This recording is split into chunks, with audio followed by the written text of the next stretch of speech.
Hi scholars, welcome to Read Aloud. Today we get to continue reading another informational text. We know that an informational text gives us real facts and information about a specific topic.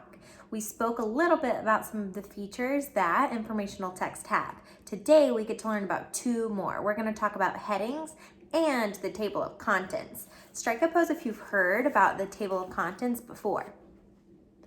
Great, I know that we've seen the table of contents before in a few texts. Another skill that we get to work on today is defining new words. The skill is defining new words. Great. We get to figure out the meaning of a word that's not defined in a glossary. We know the glossary is at the end of the book and defines a few words that are in the text that the author thinks we might need help with to understand.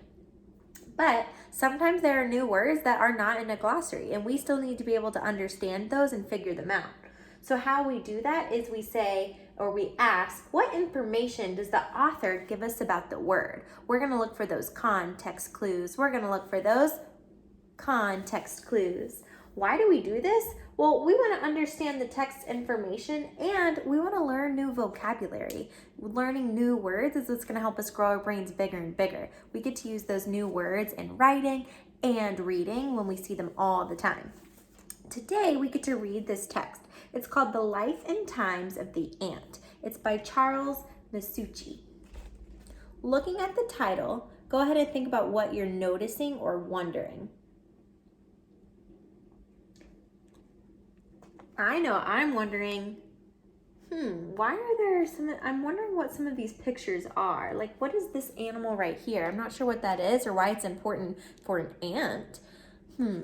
So I know that the purpose of reading this text today is definitely to learn more about ants.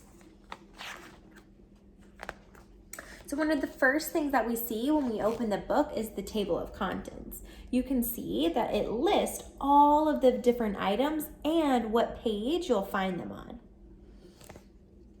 So if I wanted to see, a life of work, if I wanted to go and straight to that part in the text, it already tells me that a life of work is on what page? A life of work is on page 16. Good. So that's what our table of contents does. It tells us where we can find things, on what page, and it tells us all of the headings. These headings give us the title of specific sections that we're going to read about. I'm going to read off some of the titles. You can start thinking about what this book might include. The Ant's Body, An Ant Calendar, A Dangerous World. I know that one sounds pretty interesting. I'm wondering what's going to be on that page and what we'll learn. Masters of the Earth. We already have our first heading. It tells us that this section or these few pages are going to be about the masters of the earth. When I hear that, it makes me think, maybe it's going to be about how ants are actually masters and they really do a lot of things for the earth. Or maybe they can master anything. Let's read to find out. Ants have been digging through dirt for more than 100 million years. Their dynasty stretches from the time of dinosaurs to today. They are one of the world's most important insects. They plow more soil than beetles, eat more bugs than praying mantises, and outnumber many insects by 7 million to 1. Tunneling out of jungles and forests and into backyards on every continent except Antarctica. Ants ramble on as if they own the earth. Perhaps they do. Wow. Here we see ounce for ounce. An ant is one of the strongest animals on earth. An ant can lift a seed that's 5 times its weight, while an elephant can lift a log only 1/5 of its weight. Each year, the world's ants dig up more than 16 billion tons of dirt, enough to fill 3 billion dump trucks. Ants are frequently compared with people because they live in social communities like we do, and they work together to solve their problems. So now I'm trying to think about why the author tells us this information on this page. Well, he starts to tell us all kinds of different things that are pretty impressive. like that the ants can lift things that are way heavier than they are, or that they plow so much of the dirt on our earth and they dig up tons of soil. So I think the author is trying to start impressing us and get us to know that we should be impressed by ants too because of all that they can do. Friends in low places. That is the heading of this section, friends in low places. What do you think this section is going to be about? Pause the video and tell someone around you what you think this section will be about. Great. There are more than 1 million kinds of insects. Most of them are solitary insects. Their survival depends on only one being, themselves. But an ant is different. It's a social insect. It is a social insect. It cannot survive by itself for long periods of time. Ants need other ants to help build a nest, gather food, and protect themselves from enemies. This need for other ants is not a weakness, but a strength that enables the ant to overcome its small size. Wow, I think that's pretty cool that ants need each other to survive. I know that a lot of times, just like in our class, we each have a special job or role that we do. That sounds like what ants do in their lives and in their communities. When an ant is threatened by a larger insect, it emits a scent called an alarm pheromone. Other ants smell the odor and rush to help.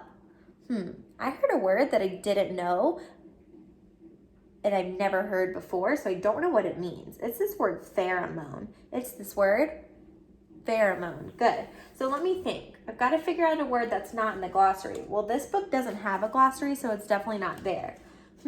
Now I've got to ask myself, what information does the author give me about this word? I'm going to reread that part of the text and look for clues. If you hear a clue, go ahead and raise that strong vertical hand. When an ant is threatened by a larger insect, it emits a scent. That's a clue.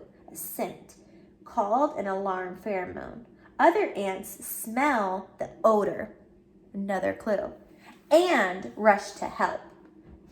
So to understand this word, I've got to use that information that the author gave me. Well, the author said that it's a scent and that other ants can smell this odor. So an alarm pheromone must be some kind of smell that the ant's body emits to signal something to its friends.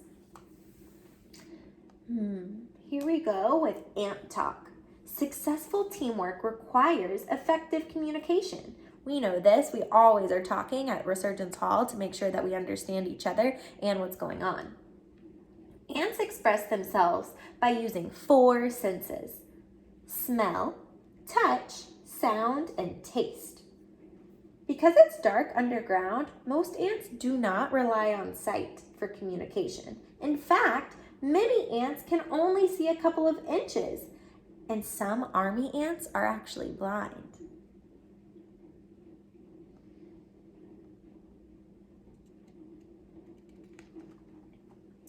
The ant family.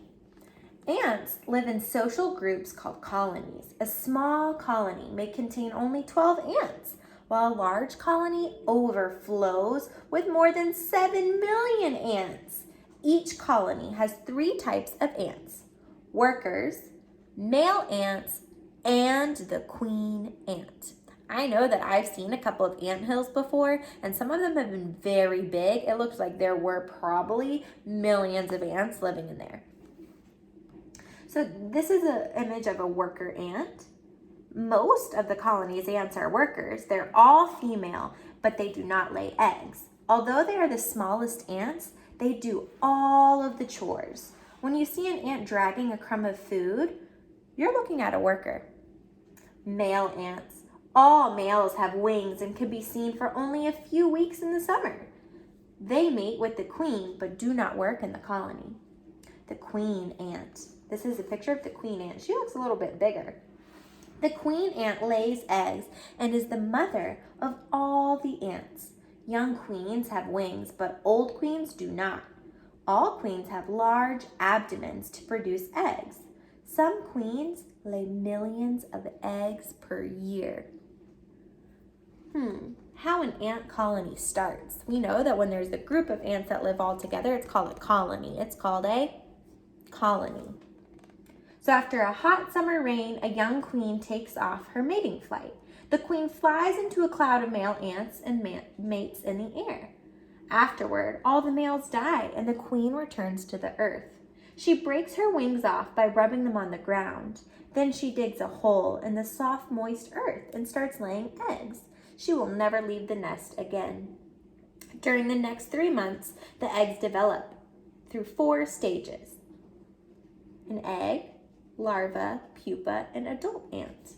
And after they've hatched, the first workers assume the duties of the colony. They search for food and protect the queen.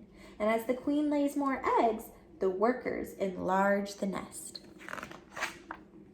Inside an anthill. This sounds interesting because I've never seen inside of an anthill. Most ants build their homes underground. Ants dig by scooping dirt with their mandibles or jaws. As they chew the dirt, it mixes with their saliva to form little bricks. And then they pack the little bricks together to reinforce the tunnels. Finally, the ants carry the excess dirt outside with their mandibles, and it gradually forms an anthill. I heard another word that I never have heard before, and I don't know what it means. I heard this word reinforce. I heard the word reinforce. So I've got to try to figure out what the word reinforce means. You can help me this time. It's not in our glossary since there isn't one. So we've got to go back and look for the information the author gives us about the word. I'm going to reread this paragraph. You're listening for those clues to figure out what the word reinforce means. When we're done, I'm going to have you pause it and talk about what reinforce means before I tell you. Most ants build their homes underground. Ants dig by scooping dirt with their mandibles or jaws. As they chew the dirt, it mixes with their saliva to form little bricks. Then they pack the bricks together to reinforce the tunnels. Finally, the ants carry the excess dirt outside with their mandibles, and it gradually forms an anthill. Great, I'm going to pause there and let you figure out what reinforce means. I hope when you were listening and you were talking, you figured out that reinforce means to build or make stronger. We learned that the ants are making these little bricks, and we know bricks are really strong. So they use the bricks to reinforce the tunnels to make them stronger and build them up. You can see inside of the ant tunnels here. Houseplants. The heading of this section is houseplants. I'm guessing we're going to learn about houseplants and how they interact with ants. Many ants that do not live underground live in plants. Often, the plant and the ants benefit from each other. The plant shelters the ant's nest, and in return, the ant protects the plant from predators and adds nutrients to the plant or pollinate the plant so that new plants will grow.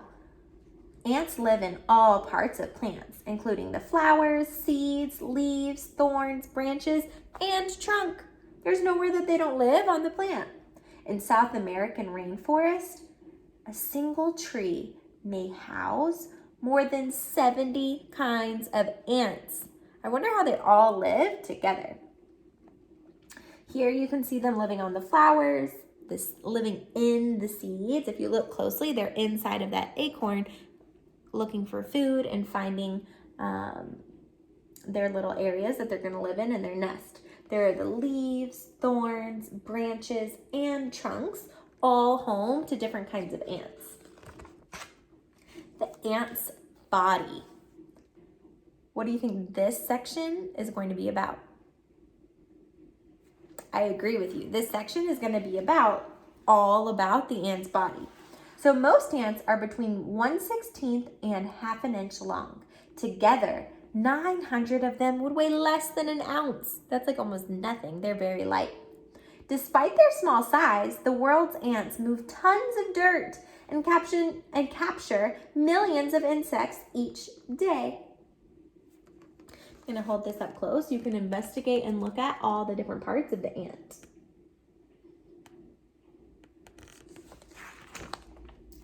A life of work. Ants begin their working lives by cleaning themselves. In a couple of days, they start sharing food by licking each other. These food exchanges bond the colony together. There is no boss ant, but active ants usually begin doing chores, and then other ants join in. It looks like they really work together well as a team. Younger ants work in the nest, tending the queen ant, feeding larvae, and digging tunnels. After a couple of months, the ants leave the nest to search for food. There is no retirement. Worn out or battle-scarred, ants work until they die. Here it says that this is the queen tender, where young ants help the queen deliver her eggs by grabbing the eggs with their mandibles. Here you have a nurse ant. This ant licks the larvae so they don't dry out, and it feeds them so that they can continue to grow. Here we have a tunnel digger.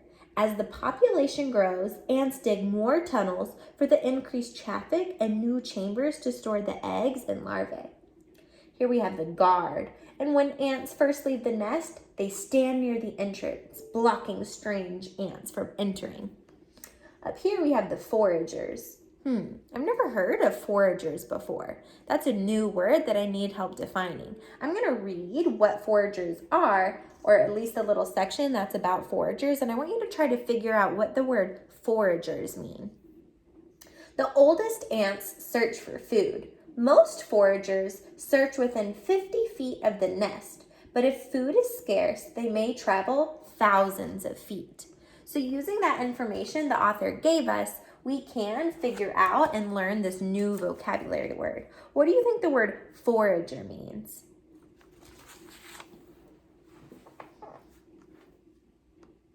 I agree with you. I know that a forager is someone, or in this case an ant, that goes out searching and looking for food.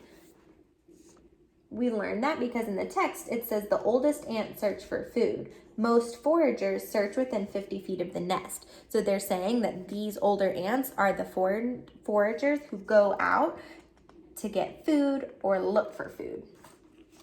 Show me the way. Every warm day, foraging ants patrol the colony's territory. They are not just wandering, they are searching for food. When an ant finds food, she rushes back to the colony while laying a scent trail. It is the scent trail that leads the other ants to the food source. How neat. They use different scent trails to figure out where they can safely store their food. Grassroot highways. Some ants connect their anthills to food sources by a system of ant trails.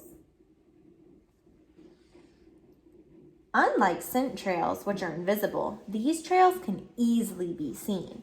Construction crews remove grass and twigs to form paths 2 to 6 inches wide that may stretch over 600 feet. When food is plentiful, 1,000 ants per foot crowd the trail. Established ant colonies may travel over the same grassroot highways for many years. That sounds just like what people do. We have our own highways that we travel on and have clearly marked off. An ant calendar. Most insects and male ants live only a couple of months, but workers and queen ants live longer. Workers may live more than 4 years, and queens more than 15 years. Working together, ants prepare for different seasons. You can see here as they start going through all of the different months and what they look like and what they're doing at the certain months of the year. Over here, we see in February, they start to repair the nest and search for food. In March, the weather's starting to get warmer, so the old queen starts to lay eggs. And in April through May, ants collect honeydew and start to use the honeydew as food. All the way up till June, the young queens and males start flying. In July, they are able to find lots of food from all the different picnics people are having. It keeps going and showing you what they do throughout the year. But each year, ants live and die, but the colony continues to go on. Some colonies live in the same nest for 80 years or more.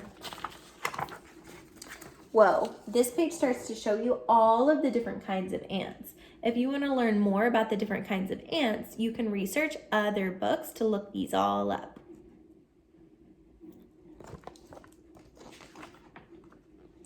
Recycling the rainforest. The rainforest is home to millions of animals. Each one plays a vital role there, but perhaps the most important tasks are done by one of the smallest animals, the ant. Inch by inch, ants patrol every corner of the rainforest. They eat insect pests, removing decaying animals from the forest floor, plant gardens and trees, and thin out plants that overcrowd the forest. They're really helping in all kinds of different ways. A dangerous world. I know I was wondering and interested about this page and this section. When you are only a quarter inch tall, the world can be a dangerous place. Every time an ant leaves home, there is a risk that she will not return. Horned lizards lap up ants as they exit the nest. Woodpeckers pick them off as they climb trees, and ant lions ambush them in sand pits. Sometimes ants are not safe, even in their own homes. Armadillos feast on burrowing ants, as does the biggest homewrecker of all, the giant anteater of Central and South America. 7 feet long, weighing as much as 70 pounds, a giant anteater can tear open an ant nest in minutes and devour 20,000 ants in one meal. Wow, this is the picture that I was wondering about on the cover, the giant anteater. Tunneling through time. So ants evolved from wasps more than 100 million years ago. They have been dodging footsteps ever since. As dinosaurs thundered above, ants dug out a home below. The mighty dinosaurs are long gone, but the little ant has survived. Today, scientists search for secrets of the ant's long existence and how those traits may benefit our society. They study ant fossils in prehistoric amber and often observe the daily habits of ant colonies. The tunnel continues for ants. Their hard work inspires people today, as it has for many centuries. Looking down on a warm day, you'll probably find an ant. Drop a piece of food and an ant will probably find you. So now I'm going to go back and think about, why did the author write The Life and Times of the Ant? Well, I know that authors are trying to either persuade, inform, or entertain us. So this text was giving us tons of information about the ant. So I'm pretty sure that Charles, the author, was trying to inform us about the ant. He wanted us to learn all these different facts and information about the life and times of the ant. Now you get an opportunity to respond and tell me and your teacher what you learned. So what did you learn from this text about the ant? Go ahead and record your voice, take a video, or write your response to share what you learned about the ant.